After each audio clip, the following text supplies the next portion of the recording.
we were in this little building here, and we would only work Thursday, Friday, Saturday, and Sunday. Okay? And from then on, that was 13 years ago, that's when I first started. It just grew and grew and grew and grew and grew. If you would have ever told me to what we have here today was possible, I would have said no way. No way. We have over 4,000 automobiles that we will run through here. Okay? I'm going to take you up by the auction block. You'll actually get to see the auction block. You'll get to see the auctioneers. I will explain to you how the bidder's assistant works. Okay, I'm going to take you in the back there where you see all our electronics, how this is all set up, how intricate it does work. On the grounds here, we will have over 300 people working this auction. We actually take, at lunchtime, we actually have the facility has lunch, so nobody leaves the facility. Okay? So they feed us, and it's a constant rotation of people in, people out. It's fantastic how it all works together. One thing I really want to emphasize with you is this. Mecum. Mecum is, I work for entertainment industries from coast to coast, and I'm not kidding you. Mecum Auctions is the best man I've ever worked for. Because if you ever look at the people around us, okay, there is nobody here that doesn't focus on customer service. Whether or not you're a blue shirt, black shirt, whatever have you. That was his main emphasis when he got started. We are going to focus on taking care of our customers. Okay? We don't care if you're in a suit or you're in shirts, blue jeans, or whatever have you. You will get the same attention as everybody else. And that concept has worked so well, as what you can see here. Okay? You guys are going to have a good time. My name, I missed this part. My name is George Boswell. Okay? If you have any questions along the way, just ask me. And one thing I do want to tell you this too. When I first started, it never used to be this way. We are more than an auction on this facility here. You're going to see rock bands, strolling minstrels, Dodge thrill rides. I'm going to take you into a road art section where you'll see the signs, the collectibles, and everything else like this. And I'm actually going to have one of the persons just give a little bit of talk how it works and everything else like that. Because we actually have road art Monday, where the only thing that's sold is road art. Okay, that will be Monday. Now today, I'll give you an example. Now today, we have 368 cars. If you were to say for a car auction, that's impossible to run 368 cars in one day. No, it's not. We might be here till 8 o'clock at night, but we will run 368 automobiles. We did a toy auction in Elmers in Wisconsin. We sold pedal cars. Believe it or not, pedal cars. We sold one pedal car for $50,000, numerous ones for $20,000. When we were running that car auction, we would run 40 to 50 pedal cars per hour. That is how fast it goes. So if you ever want to bid on an automobile, you better know. You better be quick. Okay? Let's go. Come on.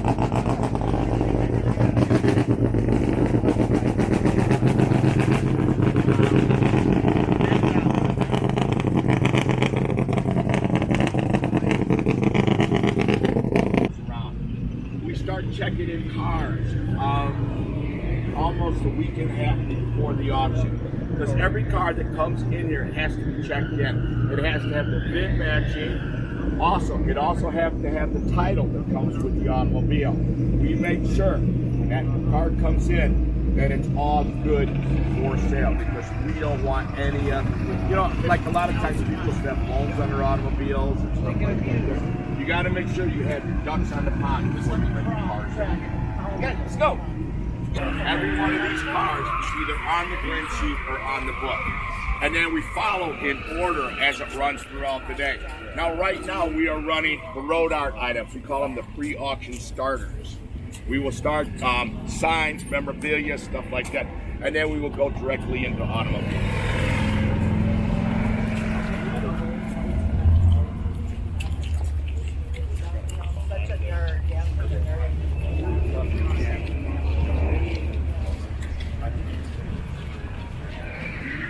car that comes through here also is cleaned, washed, and waxed. We have a company called 303. Before the car goes up on the auction block, and I'm going to take you up there. You'll see how we wipe them down, we clean them. We actually open up the hood so that you can actually get a look at the motor. One suggestion, if you're ever going to get into buying a classic car, I always tell people, before the car comes up on the block is where we sell the automobile. The owner's going to be with the car. If you have any questions, that's a good time to answer. Definitely. Before you bid on it.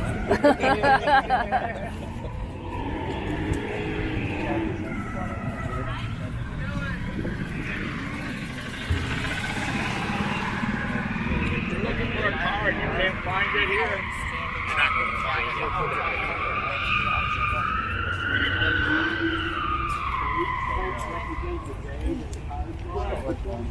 Good question. Yep. Each day, we'll have the cars marked out. Thursday, Friday, Saturday cars. It's marked with an S Sunday.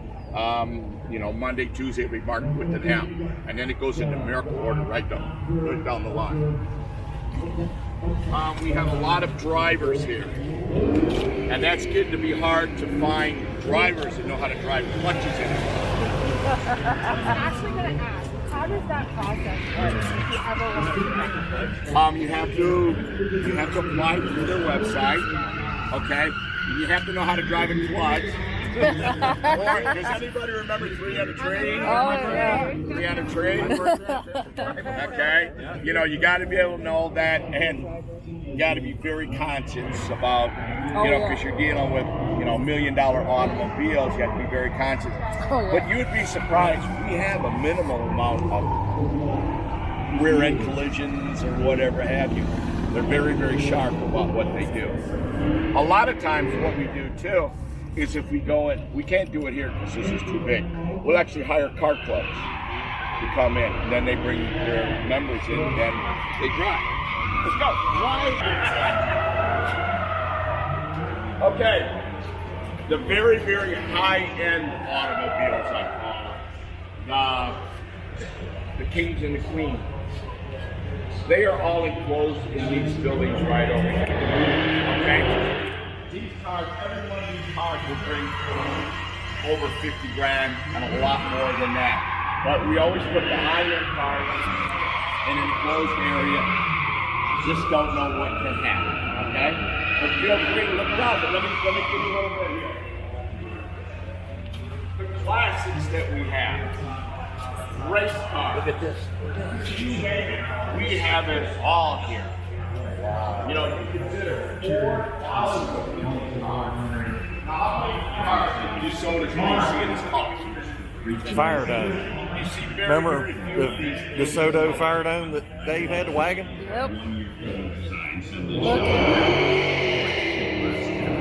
It's 1958. If you want to talk about 64 years old. Davis collection, how about 1947 and 1954?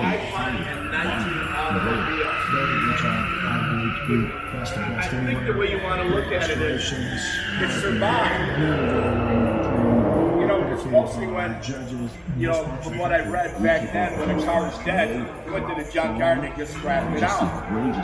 But I always think, what is this coolest thing is these people had the foresight. We're going to keep this car. We're going to keep it.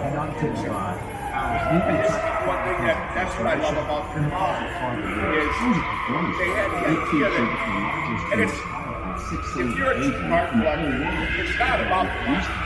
It's about looking at something that is a real piece of history. It really kind of fits our style. And that's what you have. So we ended up purchasing the car. I've enjoyed it, driven it. It's an excellent car. Davis 1958 on the road. It's history.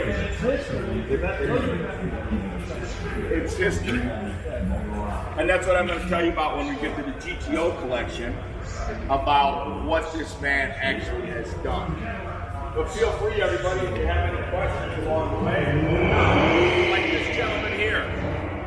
You notice he has mirrors on the underside of the automobile. Let's see if you want to. Okay, I don't know what the underside is because of the rust issue. Okay? He actually has mirrors where you can actually go under there, take a look, see what it is. But I'm gonna tell you, if a car is in this arena, it don't have any.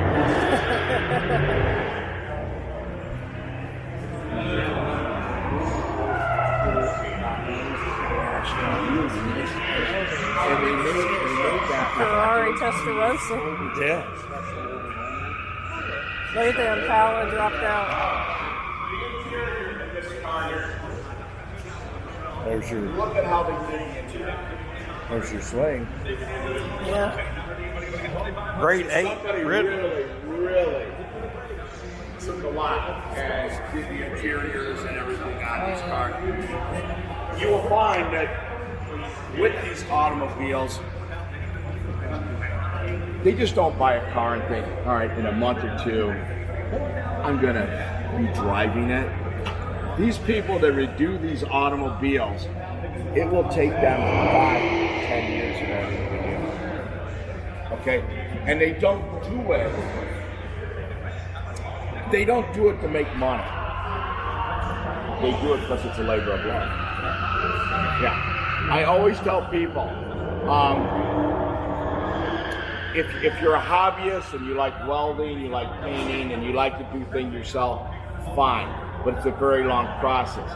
But if you want to come here and buy a car that you can get in the next day, this is where you want to be. Because a lot of times these gentlemen, I know, I'm a restorer too. You just do it, maybe drive it for a year. All right, I'm going to move on to my next project. And I do it too. But I do like road art, I restore. My big thing is do kitty rides, like you used to see like at Kmart and stuff like that there. I really get into doing stuff like that there. So that's what I do. I don't have the room to do cars, but I just admire people that do it. Okay, come on. Let's say you just purchased a car, okay? I'm your bidder's assistant, okay? I have what we call runners. They'll run out the ticket to me. I check over the prices, make sure it's okay with the customer. I give the customer a pink sheet, yellow sheet. Then the customer, they have to settle up in the day because otherwise it's a train wreck, so to speak. They will go into this event area right over here, and that's our office area. The office area is staffed huge. There'll be 10 or 20 people in there at all time, but you'd be surprised how fast we can process it. Mecum Auctions has it down. We believe in getting you in and getting you out. Because I'll have a lot of people come and they'll just buy one car. Well, they're done. Go to the office. See you later. They pay. Bye-bye. It's their car. Come on.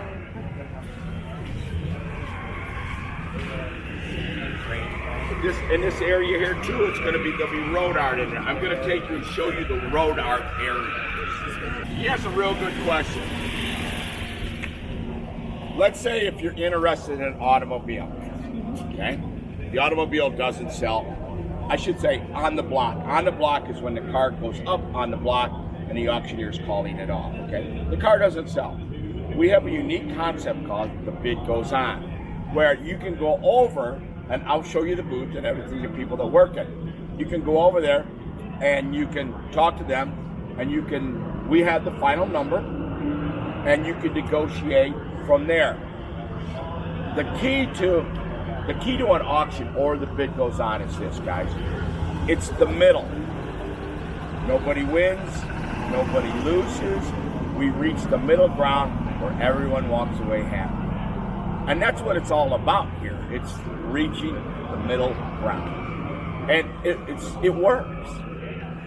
Sometimes at our auction, what you're talking about, the bid goes on, sometimes 20% of the automobiles will be sold through the bid goes on. It's a phenomenal number, how it does work. Because people think, I should have bid on that. Right. And I didn't. Well, you can still go to the bid goes on, you can bid on it. If it didn't sell. One thing I want to tell you is I have never seen the truck market explode like it has.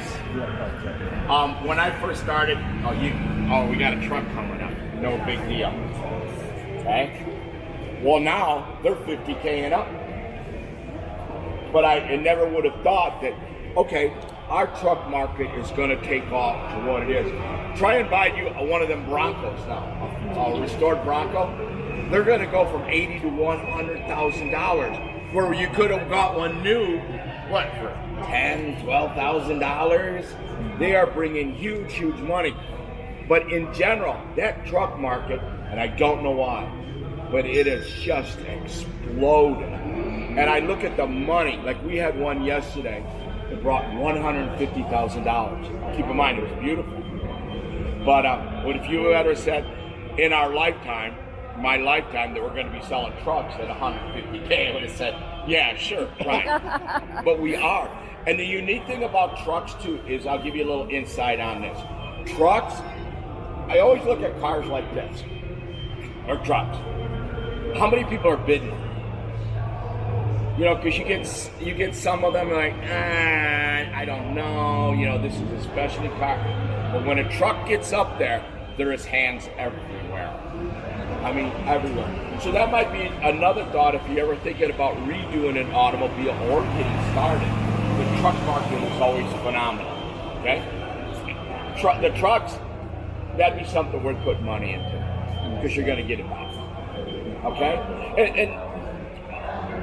And I'll just tell you this too. The classic car market, you guys are all into it. The classic car market is something that has holding its value and bought up. It's not so much like real estate where you bounce and then you bounce and then you bounce and you bounce. The cars, 13 years, I have just seen it climb and climb and climb and climb and climb. You know, you have maybe a little lull here and there, but all in all, if you put your money into a classic car, you're going to drive it, you still may be able to get your money out of it and a little bit more. Just look at the results. You know, the results are right in front of you. Now, you can go on Mecum.com, and it's a free site, okay? You can go on Mecum.com, free site, and you could go back 10 years, and you could tell what each and every car sold for. Yeah. Wow. And I thought that was the neatest thing, Yeah, okay? So I could put in my motor or whatever I have, and it'll pop right up and say, oh, well, it's sold for this one. And that could kind of give you a gist of where you're going to be at.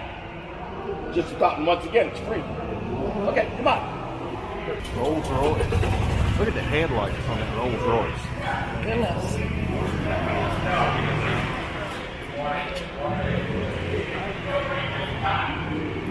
Everybody, this is what we call the glass house. This is where the kings and the queens stay. This is called our glass house area. Come on.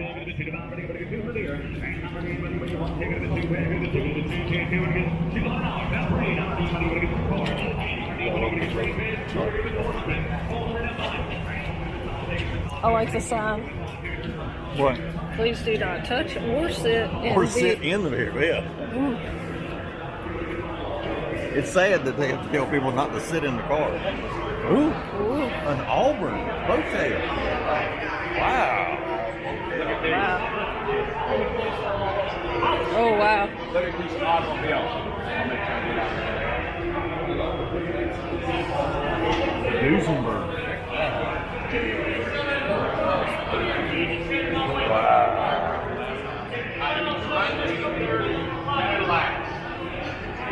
Roadster. Picture this. You're in California and you're driving on the freeway and you have the ocean and you have Marilyn Monroe sitting beside you. You know, this is history. Phenomenal. I mean, it's unbelievable what they've been able to do with these automobiles to keep it. And I will also tell you this, the more original the car is, the more money it will bring. Originality is the key. But of course, something like this here, it has to be restored and it has to be kept. These people just don't have these automobiles and park them in their barn. All these automobiles, every one of them here is either heated or air conditioned or in a moisture controlled room. Okay? They all are. I've been to Dana Mecum's personal collection. Everything, humidifiers, the heat, everything's set at like 70 something degrees. Not too hot and not too cold, but it's kept in. It's treated just like a human being. Okay? Yeah. But Better in some cases. Yeah. But just look at something like this here. It's absolutely amazing. I would love to drive an automobile like this. Yeah. On my Sunday afternoons with my little hat on, you know, sunglasses, and going down the road. So, but these are pristine. Once again, in this building right here, you're going to see some of the world's finest automobiles. I'm going to show you a collection of I call them the wing cars. Okay? We probably have the largest collection of wing cars ever sold anywhere. And we have it here today. And if you guys would like to come, our big days will be next week. That's when the stuff really rolls. Friday and Saturday next week, that's when the super high-end cars are. Okay? Just giving you a heads up. Or you can still watch it on Motor Trend. That's our channel. That will be live both Friday and Saturday on Motor Trend. Or you can watch it on the net. Let's see what else we got here. Good morning.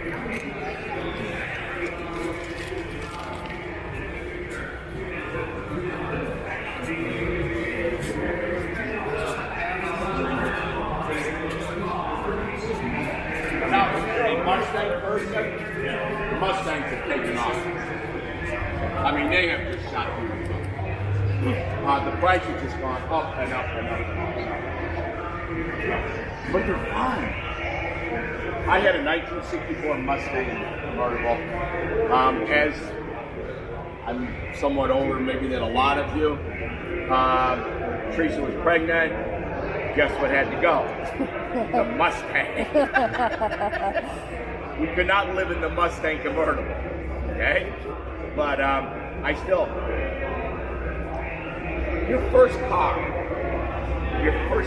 what you had as your first car, it always sticks with you. I do not care what you say. It always sticks with you. Your first decent car. My parents didn't have no money. We were farmer people and we didn't have much. But my first deal was a Mustang convertible. And to this day, when a Mustang convertible red comes up, I'm like, yeah, come on. When you yell the loudest? I'm always yelling.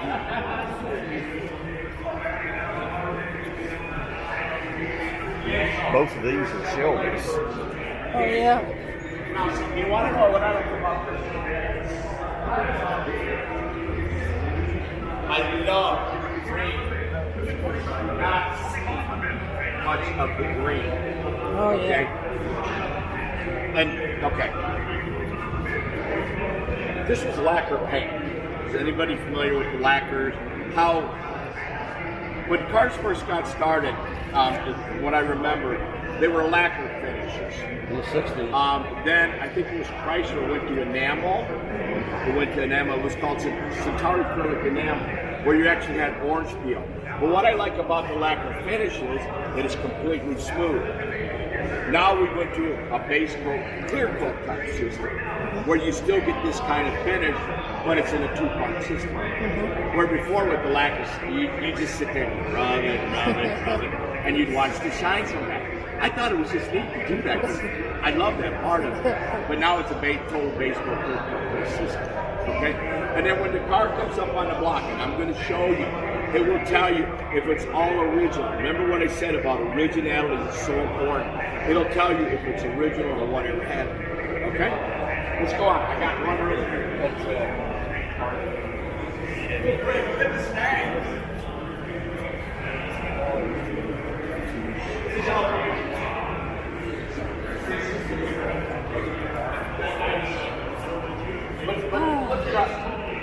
Think about how much time and effort has Right gone there. into just assembling That's this stuff and bringing a it back. 63, 64, I think. I mean, it's remember what I said, a restoration by 5 years.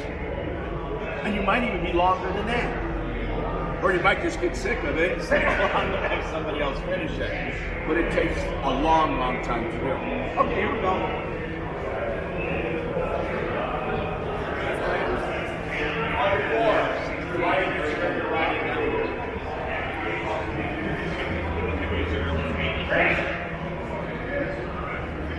Shelby.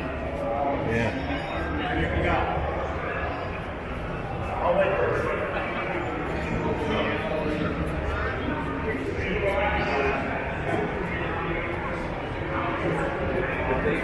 The Road Runners. And the Daytonas, Yeah. the Superbirds, the Wings. The Superbirds.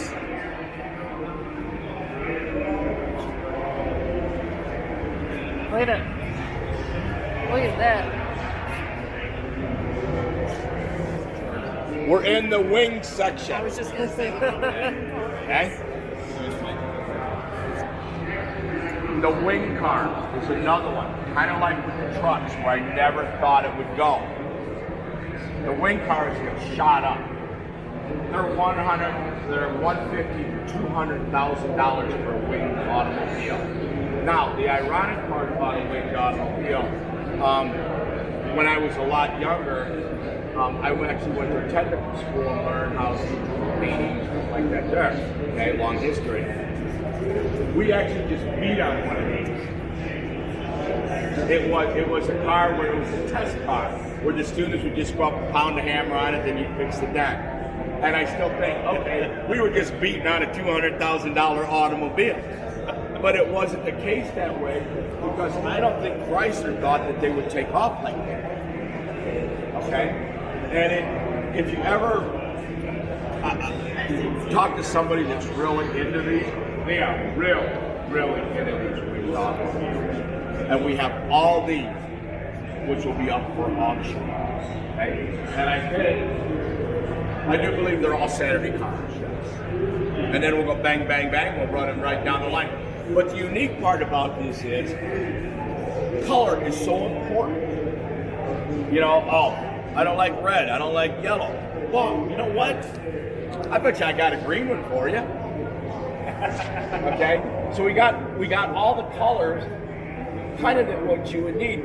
And when people call up to do consigning with their automobiles, is we go through all that all with them. You know, like what color's your car? You know, so we don't run two of the same colors back to back. You see what I'm saying? We don't want that, so we'll kind of space them out. So you have a wide variety of colors. Okay? Let's go. Once again, I'm partial to green. That's what I like.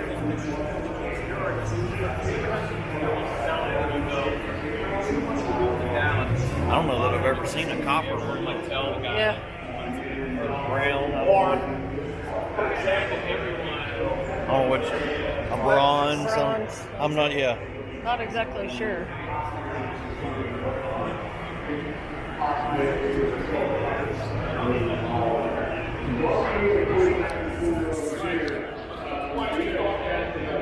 I'll get everybody up here.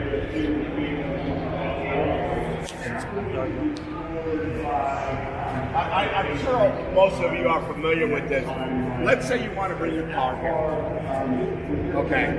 You can either go reserve or no reserve. Car right behind you.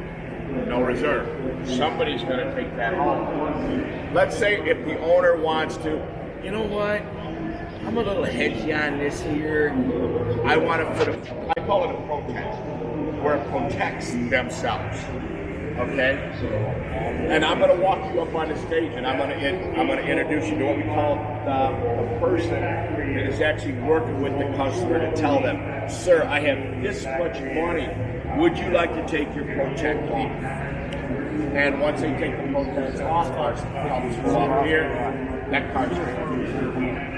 But you can actually do that. I call it a life jacket too, where you can kind of like, okay, I can be comfortable with what I'm doing. And also, if you do run your car no reserve, you do not have to pay as much in selling fees.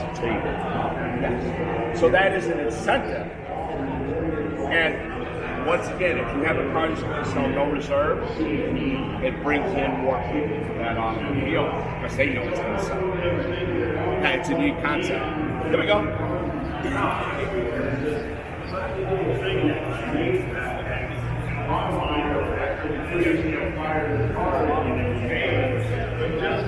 The way they were going, the way they were There's the GTO, the judge. Yep. Another There's GTO. several judges. Let's see the white one. Oh, there's a yellow one. Every color. I was going to say, we've got one of every flavor. Remember Dave's? Yeah. It's the finest GTO collection you can see back there like they do now. Right here, what you're looking at. This one here, this is the Holy Gas Station. The gentleman that started this, got home from the service in 1964, and he started collecting GTOs. Chuck is, when you go back to your room tonight, go and look on Mecum. Chuck made attraction. That's what his name is. How he got started in it. Chuck's 82 right now. And he decided it's time for somebody else to enjoy his collection. Wow. And that's why he's partying with it. This one here, of course, is convertible.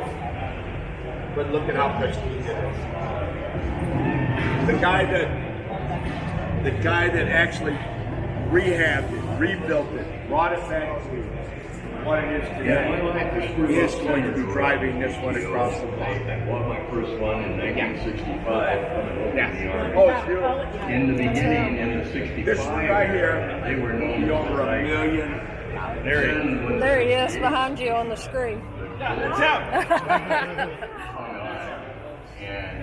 And that's the guy that rebuilt it right there. That's awesome. And that's the top. The collection that we But have here. the guy, I mean, he can tell you every nut and bolt on a GTO. It's phenomenal what he does. Okay? But watch the video. Collection of 9 rare low-powered GTOs and judges ready for sale. The big auction is unheard of. They represent themselves exactly as they would have been as they left the factory, either in a restored condition or one car in particular that is in extremely good.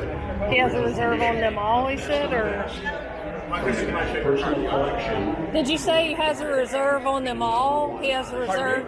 He has a reserve set on all of. Okay, good question.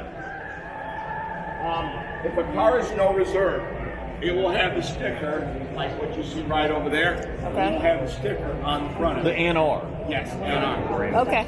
So it's going bye-bye no matter how you look at it. Now they're selling them individual or is one lot? No. We will sell each one of these individual.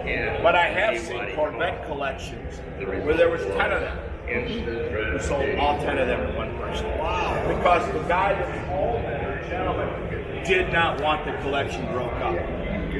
Because he had collected them this year. He wanted to keep them all intact. And he had a reserve on it. He just wasn't going to let it go. We hit the reserve and sold it.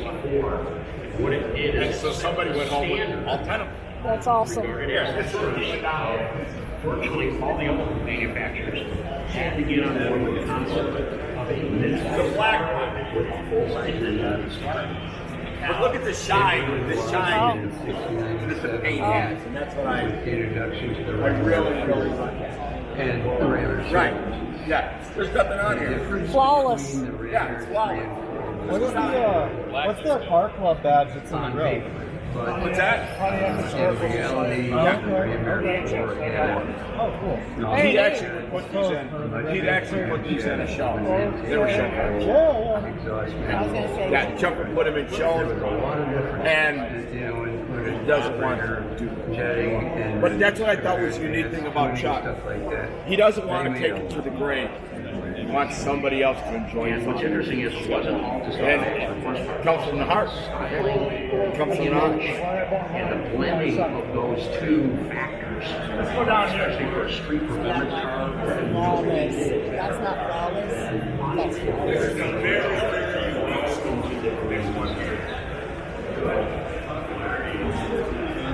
Numbers matching original Check that out. motor and transmission, Hemi 4-speed.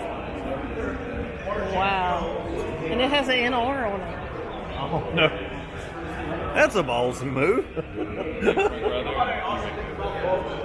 I also think about think about this. Think about how much money General Motors made Look at that in the 101. 60s and in the 70s. In the 80s, you had the import. But just think about how much money they were making. They were able to build the Golden Tower. Yeah. They didn't want the GTO. No, they Did didn't. not want the GTO. He's right. But look at what it did. The GTO is a true muscle car. I mean, a true muscle. Probably even more so than the Camaro. It just in my opinion, they are the true muscle car. Okay, here we go. Look, numbers matching the original motor, transmission, 440, 6-pack, 4-speed, no reserve. Yeah, all of them. I'm wondering if that's one collection from one guy. Oh, But wow. there's more history than that, okay? Are you guys familiar with the Challengers?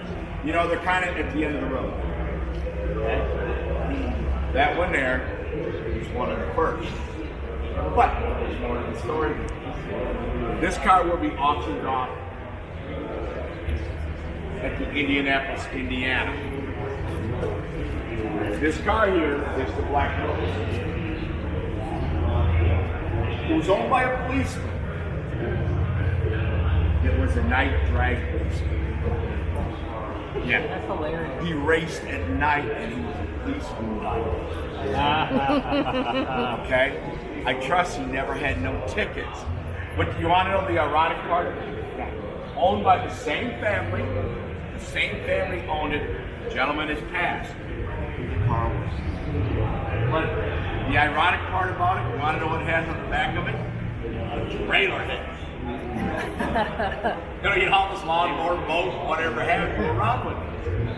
Okay? But he was one of the best street racers there ever was.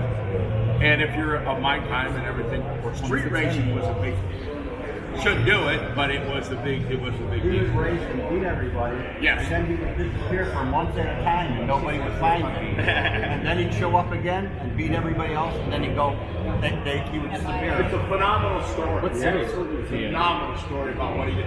But I thought the ironic part was he was a policeman. I wonder if you can look that up, the Black Oh, I'm Rose. sure. I want to check that out. You guys, why don't you just stay away from this area tonight? I got something going on right here. You know, you used to be able to get away with stuff like that, but Right. you can't anymore. You know, but you can get away with that. Detroit. Yeah, Detroit. Detroit. And he's so legendary that Chrysler came out with the 2023 Black Oak after his car. It's like this. But who would have thought after all these years? So you're talking 40-something years. Okay, now we're going to.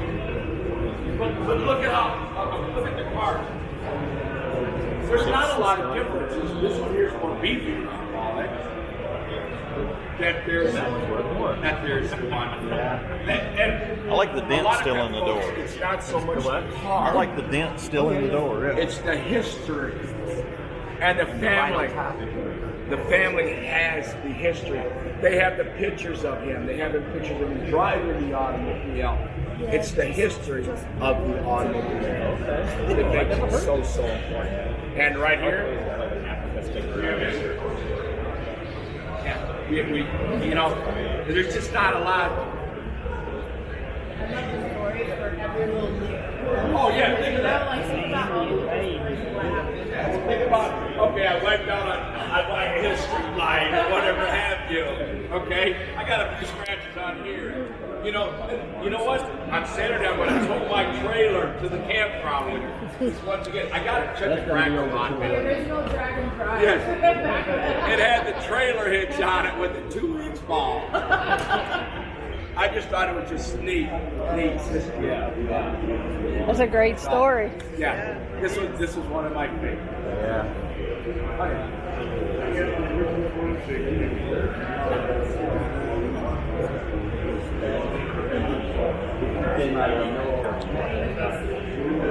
This gentleman was talking about, he has the original order sheet from the factory. You are not going to believe what a difference it makes. If you come in, when we buy a new car, we scrape the You scrape it off. You save it. You save that stuff. You save it, you know, take a blow dryer, blow dry it off, put it away, and save it. You would not believe when you come up here, you're going to sell your car. I've got the original window stickers, or the gentleman has the build sheet that goes along with it. Yes, you agree, it's so important. You would not believe how much extra money it will bring if you have the documentation. What is the old saying? A picture is worth 1,000 words. Mm-hmm. It's so true when you have that here. Okay? I just thought this was an awesome story. Yeah, Once I again, this will be Mecum, Indianapolis. And we have a tower that we put it in. It'll be like a little glass house. This will be our future line. But what a neat story. That is. A policeman and a night drag race. That's great. Okay, let's go inside the building. And I'll take you into the auction arena, okay? And I'm going to take you backstage. Let's go. Pretty impressive, huh? Impressive. I love it. You know, it would be neat if somebody at one time totaled up how much money was actually in these buildings. Now, last year at Mecum Auctions, we did over $200 million. Wow. We're looking to do well above that this year. And we're on track. We're on track to beat last year's figures considerably. And we've only been in 3 days. Okay? But we did $200 million last year. Okay? Wow. So think of that. Yeah. But that's a lot of paperwork, a lot of exchanging and everything. But we do it because this is the fine-tuned machine, I'll tell you that. Okay, come on. This is what I'm telling you at our car sale. Monaco, King We Coke. cover everything. Wow. This is huge. Right? Come on, here we go. Thank you, Lord. Thank you for today.